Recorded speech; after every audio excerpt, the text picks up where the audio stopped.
madume ari valele mishuma vaapostoli chapter 13 utori valela 1 to 12 kutavarino divara kati uri ndiyambe kati mishuma vaapostoli chapter 13 verse 1 to 12 kuna mafungu anenda kotama katabelo helu ni ya utidzima yanga hanu ni mashironi atola na musi richo rabelesa na kanga kayo roidabelesa sabana bamsi kali balele yo chivizani cha Antiokia vauna vaprofita na vafunzi Obaranaba na Simoni ane Afinigere na Lukia wa Kebene na Manahene we aalwa aposwi Herode na Sauli musi vachikurabhera murana vodzidzima zviliwa miyamuketobari mketeleni Baranaba na Sauli vashume mushumo wendavavidzera vona. Yes. Vanhu vavadzidzima varabhera vaveyazvonda kavone vavalicha vatuwa vone varurume wanga miyamuketova ya Seleukia vawona kagungwa vaya Kipiro vatisvika mudhini wa Salami vaamba mafuwo amudzimu chikoloni chavayuda vena Yohani Marko emutangana wavo vabudekana chitangadzini chote vasvika mudhini wa Pafo enepo vawana munna wa muyuda weava emungome emuprofita wosvika weava achipfi Perieso onoyo ova achidzura na Seregio Paulo weava emuvusi munadi vale yavo weavidza Baranaba na Saulo avahumbera kurina ene akudze maguhu amudzimu niye hahanedzwa ngaula mungome ane zina lawe lapfi Elimasi alinga udzivisa muvusi utela Saulo ane zina lawe limwe lapfi Paulo adharamia muketwa amurabelesa ari iwe mwana wa Satani ndiwe wodharawo chimbeva chote na vuvi hote iwe swinala zvolugawo zvote aurichi ukombamisa nzira dzolugawo dza mudzimu zvino chanda cha mudzimu chidaka iwe uno udova bofu udopera chipinga usavoni dhuva ambozviwerwa mabofu na swiswi aenda achitoda vamudendedzaho muvusi achivona makumbo ayo atenda akamupa pfunzo ya brenda Baba zina ni lamanda la mrena wa Yesu Kristo Jehova mrena mtumwa chilizi kurabera kaya macholo ya kula msisina la Yesu petu pana ni ya utembele ni ya une mrena kama ndote zina la uliketwa la lubi wa honi Jehova mtumwa nikaduru roda petu pana roda kurabera zina ni la Yesu bilibo faisi na uheni lamanda lini mrena nanga macholo ya kula msisina ni kurabera sakalo ngarboni kwa mboga kupete zina ni Yesu Kristo pana tare roda kurabera sabeneba beba boku bangana rodorabela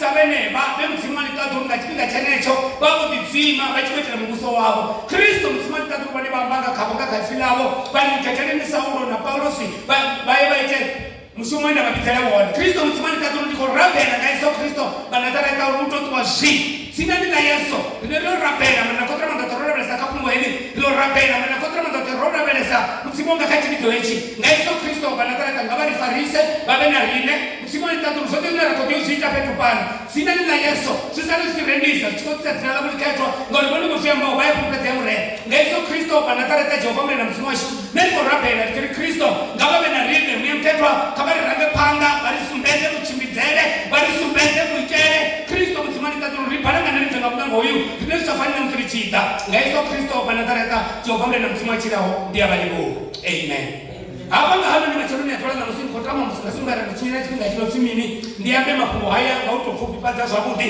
ifulu mtumani kusubeza hapa uri hapa chitoni cha Antiokia waba una wafunzi bo Barnaba na bo Simoni una wafunzi banji bo Saulo una wafunzi bo Kirene ifulu mtumani ndibatinda mzimu beba boku bangana bachi bo rabela bo titsima kato lele rote mapungani kwa makapata to rishibuya katabela na titsima ifulu mtumani musi bachi bo rabela abo batinda mzimu boku bangana bachi bo rabela oba batinda mzimu bali na timpo to pambana nao banyonga richira bela sanga tuonori ba na baifageri una mafunzo una katinda kwa msimu uyanga upamba na pambana hapo ene mara ifulu msimu musibati kwa rabela ngauto ralipo titsima ifulu msimu ufidari mwana mtatu uri kabo mketeleni Saulo na Barnaba baite mushumo wenda kabitela wo kato lele rote hayo kumbo ninga manda skuru rabasanda bana sori akompamanda musechi ko rusubeza uchimbilele eta belene rabakaya machone tola musika belene ditsima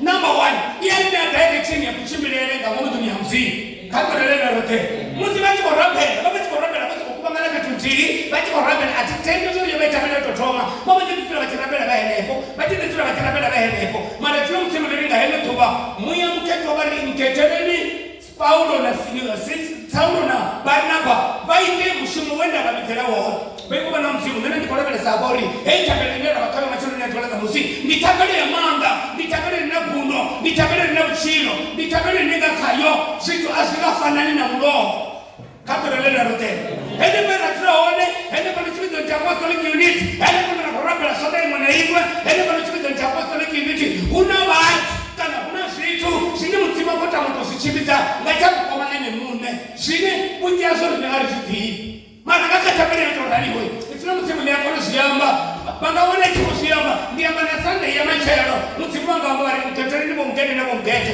baite mshumende babizela wona una mathinda mamfili bani baba hone hapo kati athi kweshi una bathu mamfili una sithu una kuchimbilele una mutsimo kota matichimbilenga una sithu ezwi neriti rapela mutsimo bathomba na rine tsakelo na kutsima iya risumedza direction ka kuchimbilele katorele na rote irinya direction aba bathu baba botsura ne boporo baba bana basaulo baba henefa bo bana bana bone baba henefa mara baba kusokora bana sana sabatu mara the Holy Spirit Sima alimketeleni Barnaba na Saulo baite mushumo wenda babikala wona una bathu bane rotura hapa babufuna bona bakure ya mushumele babufuna bona bakure ngamaitele mara mwe mthetho uri mketeleni Saulo na Barnaba baite mushumo wenda babikala wona mara ndikolipo msiba kwa chana tola musi bone zibu ya katapela na dzima apa katapela na dzima huna zibuya rine wa direction ya kuchimbilele rine wa uchilo ratabakane wa gundo randu bona manda ofi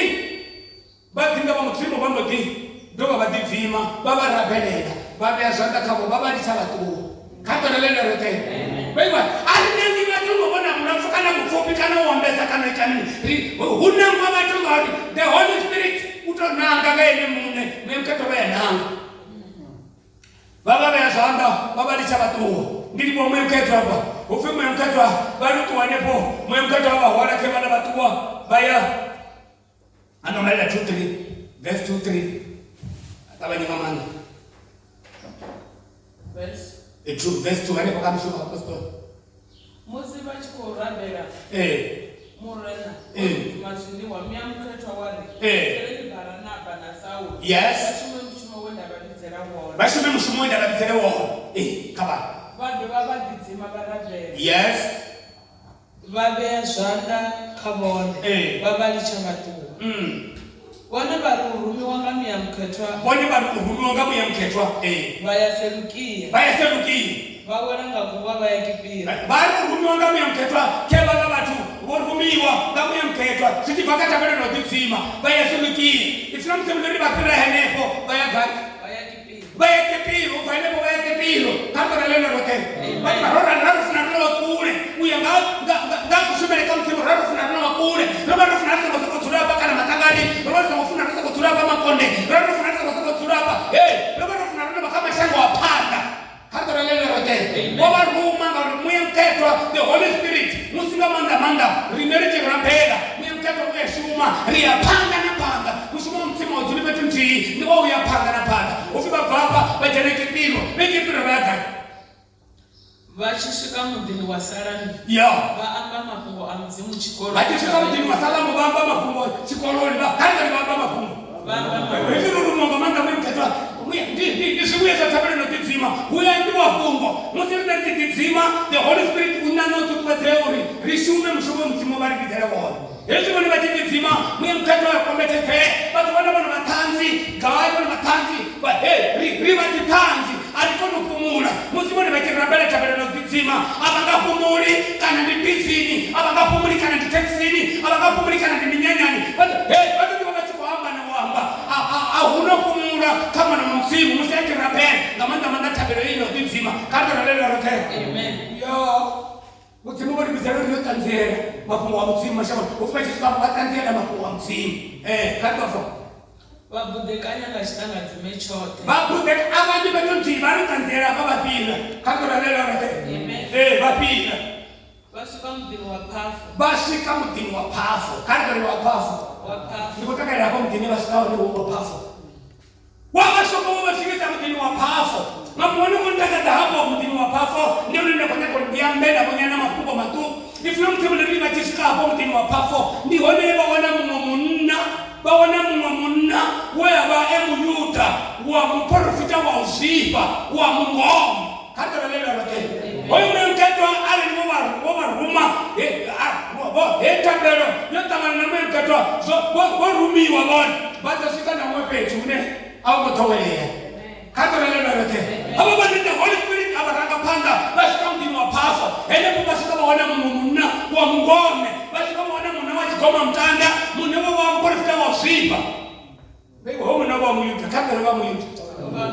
Bani danga chipinga cha mrawa ngeni bone batwa wa the best wa bani watu wa queen. Bani msimo fulesa waone bani na hapa. Ezo cheki muyuta na dozo ndene mwana wa msimu ndibana wa Abraham. Mara keo kwa mwana wa muyuta na msi. Ona wa mngome na wana wa mprofita wa usipa. Kanga na leo rote. Tina waone wa Kristo ba mingome baba profita na wana wa usipa. Kanga ni wa usipa. Wa usipa. Islam kimleri oyo mtangano oba oyo munna ufyo baji ezo sikamtini wapafo ufyo baji fi bara Yesu kada ngwana za kitabu cha ndiko chunta bara Yesu kada bara Yesu bara Yesu ndiri kana ngori watu wasori Yesu Kristo ni wana zaleka owe tunya kujitaka na Yesu wa bara kana ni nini bara Yesu kada una bara Yesu kada ni mshal kada ni ndote mara nenda ni bara Yesu na bara Yesu Kristo wa Nazareth hata kombe ni bara Yesu na Yesu Kristo. Kanga na lelo rote. Umtangoba mungome. Ende mungome profita wa ziba. Mara ajifi para Yesu. Limwezina na wala ajifi elmas. Fulamu simuliri. Oba me profita wa ziba. Wa mungome. Ufi. Oi. Kaba. Verse 6.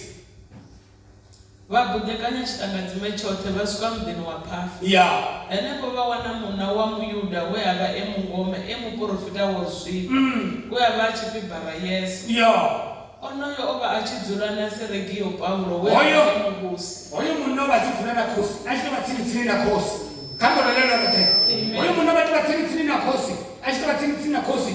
Nini ndaba na mahosi na muna kwa msana chiko chingana chiko bicha ndari abe kosi.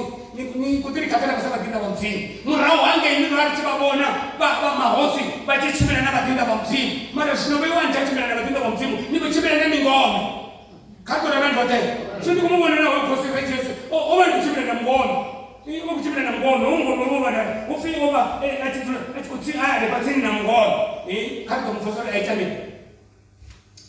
Onoyo ova achidzura naSergio Paulo weava emugusi. Yeah, ova achidzura naSergio Paulo weava emugusi. Omuna wamungoma achidzura naSergio oyu anofi Paulo weava emugusi muna mutibaleya. Ova muna wabuti muna notibaleya. Daiwetera ova muna wabuti. Malezio mtibuleni koyo muna Sergio alifashiti bo Saulo na Barnaba bamba zone. Alitamba nepungo. Ufi ahumbela zoni. Oyo Saulo na Barnaba batego bamukuteko nga mafungo wa msi kato lelo rote ata mafungo na msi marefio mtimuliri atiba nanga hoyu wa mungome ufi atitishanga hoyu wa mungome uri fungo nisifare zabuti ati ane tanga yuri asitende kato lelo rote kato tibala batu hizo mana muna adibale yao we abiza Barnaba na Saulo ati bali idari kan ava humbela uri na ene akuzema kungo amzini. Yes. Ndi chihe ahanezwa nga ula mungome ane dzina lawo limwe lapi Elimasi. Kabato tofa musanda bato babiza mutinga mfimo mfutongo bato biza musanda wenyamane bali kabato tabato mtanzela kwa kungo kunya bato fakuma kungo ndo afa mara kunya bato afera kotsi mara babona hato hanachi kungu ajikoma mtanda atitisa atite bachomeno yote ahaneka dayuti hapo kungo alisubeta zuri na lera zero tibua saudi mahosi ndio kuchira nabo mahosi hizo ni kuribusa baraka panda bashona kuribusa chimwe na hili kumanera kwa michumele katinda wa msimu baadhi funa wani tot mara kuna bachile ya kwa kato na ndio tena kato wale wana atiba nanga wewe ona fiseresho ndiye ahanedzwanga ula mungome ane dzina lawo limwe lapi Elimasi. Yes. Alinga udzivisa mubusi utenda. Alinga udzivisa mubusi utenda. Saulo ane dzina lawe limwe la pfi Paulo. Saulo ane dzina lawe limwe la pfi Paulo. Adala muyamkhethwa amulavelesa. Paulo, hoyu Saulo ane limwe dzina lawe la pfi Paulo. Upfi adala ngamanda muyamkhethwa. Musifungula mthimu lechiko thibeliwa. Musibone batirapela tabela na kudzima. Bayadala ngomhawo. Musifuna mthimu lechiko thibeliwa. Musibone batibone bayamba kungo la thibeliwa. Musibona zithethisi. Musibone bantunya mthimu.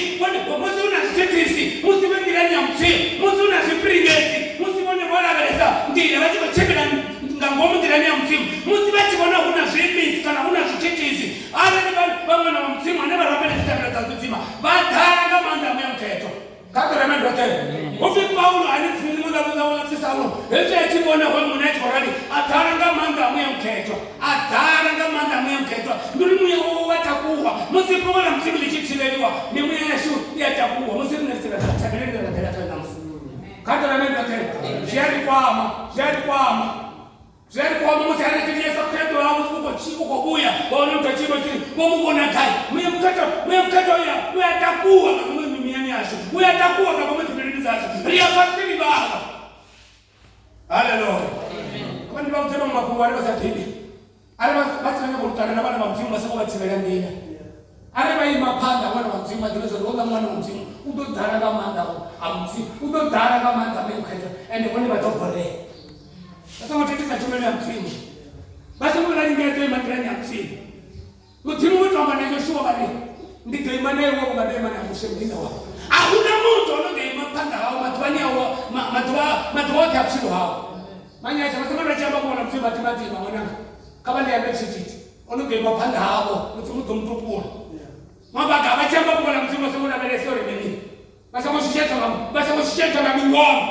Basa mshisheta na mapata moshipa. Basa kawambe kungo wokurupe. Paulo anaeleza siku nzuri. Hapo musana chobo kutoka kwa msimu. Musana chobo ribita, ulilichuma ile. Mara mtono kwa hali huyo. Adara kama nda mkete. Adara mwa msimu. Kanda sasa ya hivi. Ale iwo mwana wa Satani.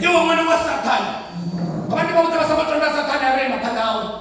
Baba na Satani pandao kama tumshauri dawa tupate. Don't praise him. Kama tumshauri. Bali wa mwana wa Satani. Wadhara uzini, wadhara umburu. Kama ni wa mwana wa Satani. Rodara yenu mkaiza hapa na nusu. Kama rodara yenu. Rodara yenu.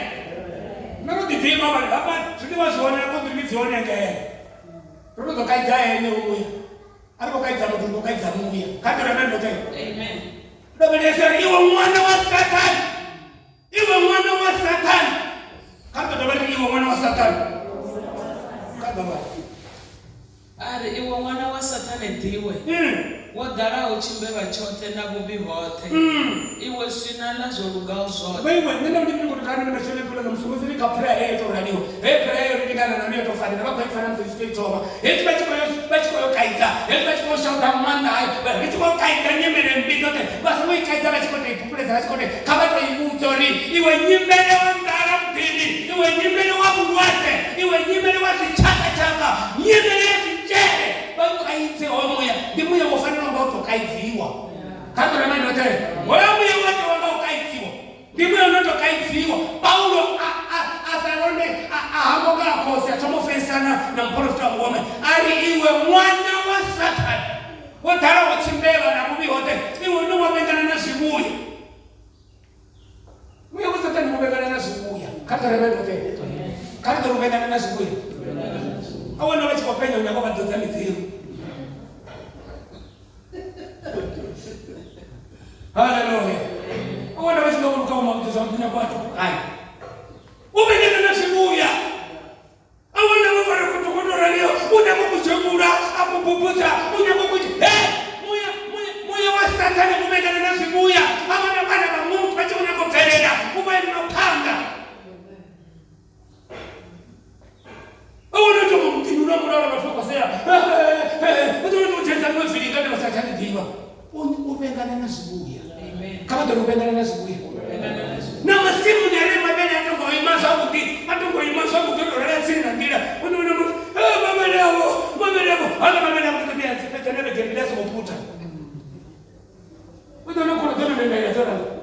watu wale wamekana na asubuhi. Kama na leo leo tena. Kuna watu wale wamekana na asubuhi. Kuna watu wale wamekana na asubuhi. Watu wale warucha na kerekeni. Baba na yotara. Sasa na mtu wale watu wana how percent. Watu wale kota hizo wotara wamekitao. Kubagana na asubuhi. Hanya kuona watu watakao. Hanya kuona watu wazuri. Hanya kuona watu wajikofedele. Hanya kuona sibuya. Sakani upendana na sibuya. Ene na sababu kusinyana. Ndio mwana kama na mtu ndio kupira. Ndio kwa sababu uko kwangale uko kwangale za shawali pale kule. Ndio mwana kaza kwa tatizo kutaka zema. Ndio mwana ara gara kwa sasa bila sinyana basi. Where's Nyara? I'm going to say I'm going to where's Nyara? I'm going to tell you cool you there for there. Who forget you? I mean, you're not telling. I'm going to go to the West Coast of the country of Banana. You were one of us Satan. You were one of us Satan. How the door you were one of Satan? You were one of us Satan. What was I one of us Satan? What did I say? No more to the one of us Satan.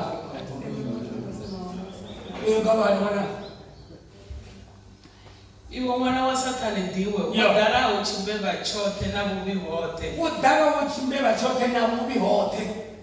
Iwe shina la zorugao zote. Shina la zorugao, kama ndio shina la zorugao. Shina la zorugao. Shina la zorugao na bado shina la zorugao. Ndio mmeona shina na kuborekana ajibona shina na kuborekana. Ndio usokuborekana. Shina la zibuya. Akikuruka Makano fanya ndi jogo kwa mafoka ni msasa. Watu wale homo ya wajena kana ndo rani wajena kama ni ndo rani. Baba wana bachibana mana wao watu mubeba. Umemudita yini? Wewe mudita yini? Wewe mudita yini? Timu ya unobenga na kasubuya. Okay turundini. Kama ulichi ukomba misandela zolugao za.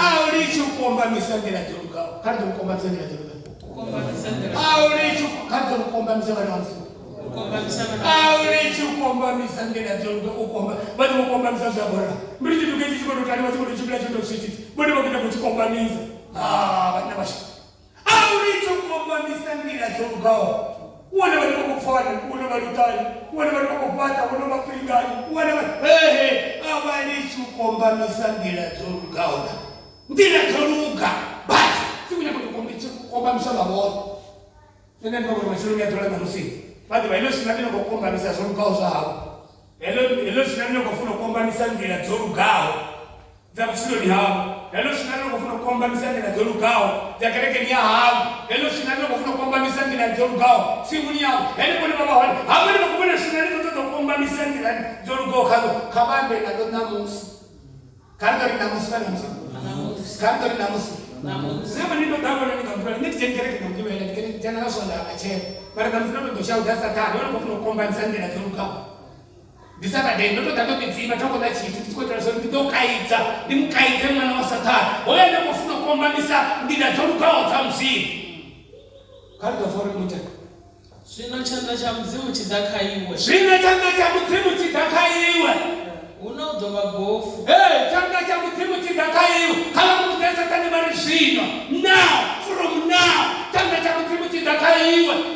Chanda cha mzimu chinechi zimechifupi chinechi amachidafu chisa kuninda mudelu. Chidakaiwe. Udoba bofu. Udoba bofu. Aina udoba bofu. Udoba bofu. Udojiachi kati usako nituwa. Tutamba na Satani machana kwa la musuri. Yesu sino kweta zone kashango. Yesu sino kweta zone kama na mamzimu. Yesu sino kweta zone gambo musibitoni. Yesu sino kweta zone masimu na mishumoni. Yesu sino kweta zone uji shanda tindira zolugao. Uji kombamiza vitu zone ngao. Namusi today chanda cha mzimu, chanda cha Yehova, cha ulibana, utoba bofu. Utoba bofu, kando utoba bofu. Kando utoba bofu. Utoba bofu. Chama toba za bani toba. Mana tuka kulibana mshole pale namsi. Mana mamsimu. Rina tabele na udizima. Tabele na udizima ina maana. Iko na shinji. Iyala mudele. Tabele na udizima. Iya sibeta kushimilele. Tabele na udizima. Iri pamanda. Tabele na udizima. Di mwene. Ribana. musiri katamana nonditsima iri kusanyofo yari pamanda vakakudova gofu utochia chipinga usavoni tu kapedzisa ambodiwelwa nga kubofu na swiswi ende achitoda vamudededzana atodededziwa asichavona kandira asichavona asichavona atodededziwa asichavona nende vandivinyakwakutsangawa nene mashoni apoleza musuri vakombamisi vote vane vava vana vasatani vakombamisi vote vane vava vana vamanjo vakombamisi vote namusiri kuvakumedzera panda musimu uri jehovha changa chauchamanga katie kavo changa chauchamanga katie kavo vave mabofu ronetanga vakombamisi vazvivui ronetanga vakombamisi vazvivui iva ndichikomba nematenda vamuzimu apa musiti kumona idzi prayer request hezvi ndikumona idzi prayer request nezikufate Holy Spirit yachikore vakombamisi vazviti ndandimekuvananga riyafunza vagarekani rafunza rachinja ravewa mufumakati rafunza rachinja ravewa muna rafunza rachinja ravewa upiyo naupiyo rafunza raita tuzhinji ravona vatukeva kari vatukeva ravona vatukeva hezvi uri mapa wakonekazitulo vaini vayata kakari vaini vayata vananga vaini vayata unotameni vavuti vataimene vavati vavuti vamwana ndikotoda vavutolekula ndikotoda shumanamana ndikotoda jenenamana kereke hene pano katorene pano otakara mwana wavatu otakara mfumakazi wavatu otakara muna wavatu vaona vati votakara kana vavaravu kana vavana vari neroda vafundiri kanyanga shuma navo neroda vafundiri kanyanga tena vanhu vavotoenda mipururu angosana namamu makombori tisiaterererererere mara hezvi ava vatu vachibvanga munangula kangari vachibvanga munangula kangari vachibvanga munangohola hezvi vachibvanga munangohola ni vaone vachikoteverwa vachikoteverwa kazibhokati vachikoteverwa kazvikete vachikoteverwa kazvikipa vachikoteverwa kazidhugu nakaminyati vakombamisi kangari vakombamisi tiesikomusiri vakombamisi uri hola mutu otana musinga vagenda vasadivamuona okudziwa chene kereke yazvichere atiwanga kuya kangari atiwanga kuya vakombamisi ndiko vaituta navo namusikayechavereketsiku uri kari kaiso arenda chikosviita sezvo zvitu chanda chamanga chamudzimu chidekaena nomuti kuri zvinomutemekeri hoyo notokatisa mumwe vatokuwava hoyo tamini murumwa wawe una mapungo na muzimu angeitato vakanga vakombamisi vamapungo matimba kuna vatu vane vakombamisa zvitu zvichikochemera zvakuti mwana mutu atazvikapisa tounasakambonao mena ndikokorukana nemashoni apalana musimu vanga ndikona vachalori vanga rabhele vokwata havanatoratsikarwa havana kondonoriani una vakombamisi avanu kana una vakombamisi kavatoturamisa vokwata kana una vakombamisi venovoti kovomurabheleana nomutu varabhele vari rikokaidzana vakombamisi arikorima mugaende rikorima vakombamisi dzina lavo vasi vakombamisi kandari vakombamisi vana vasatani chakaita mutini chingodakaiwa it is coming chingodakaiwa utomabhofu nenekokona vasavelani yamusachikoorabhela nenomuzatomotorabhela chabhelo yongeredzana nasatani ndotorabhela chabhelo yamushauta uri abve kavananga ngangomutuni ya musimu abve kanyuma abve kachumero abve sokana kuite mbofu atofarwa mazvamba so atofika zvana chii